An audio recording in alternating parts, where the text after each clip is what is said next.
আসসালামু আলাইকুম, কেমন আছো বন্ধুরা? চলে আসলাম আবার একটা রেসিপি নিয়ে। সেটা হচ্ছে ট্যাংরা মাছের রেসিপি। তো দেখো, একটা কড়াই নিয়ে নিয়েছি, এর মধ্যে তেলও দিয়ে দিলাম। এবার এর মধ্যে বেশ কিছু পেঁয়াজ দিয়ে দেব।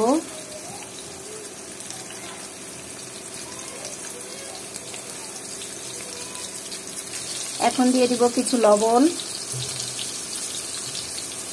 লবণ আর পেঁয়াজ একসাথে মিক্স করে ফেলতে হবে। লবণ দেওয়ার কারণ হচ্ছে পেঁয়াজটা একটু নরম হয়ে যাবে। এরপর আমি একে একে সব মশলা দেব। এখন দেব মরিচ, দেব হলুদ, এরপরে দেব রসুনের পেস্ট। সবগুলো এখন একসাথে মিক্সড করে নিতে হবে। অনেকে হাত মাখিয়ে বসিয়ে দেয়, তো আমি এভাবে বসাই। এই যে সব মশলা একসাথে মিক্সড করা শেষ। এখন আমি ট্যাংরা মাছগুলো দিয়ে দেব।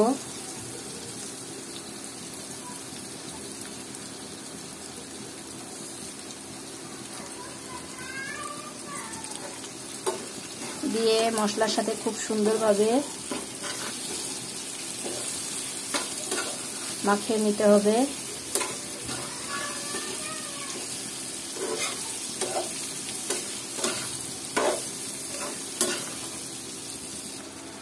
এই তো সব একসাথে কষিয়ে নিলাম।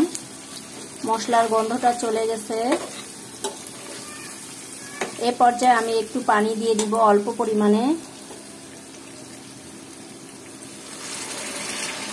এই যে পানি দিয়ে দিলাম।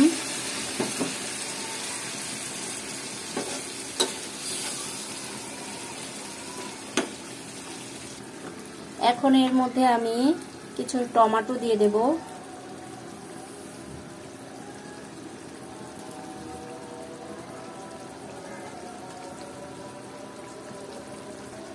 এরপরে দিয়ে দিব কিছু কাঁচামরিচ।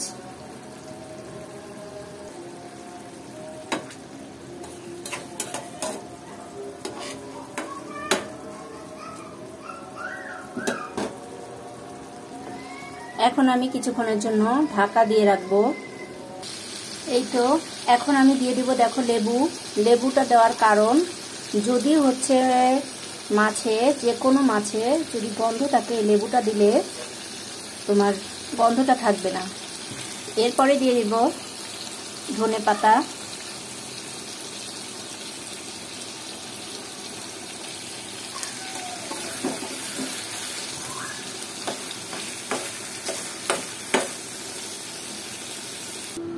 আলহামদুলিল্লাহ, তৈরি হয়ে গেল আমার ট্যাংরা মাছের চচ্চড়ি।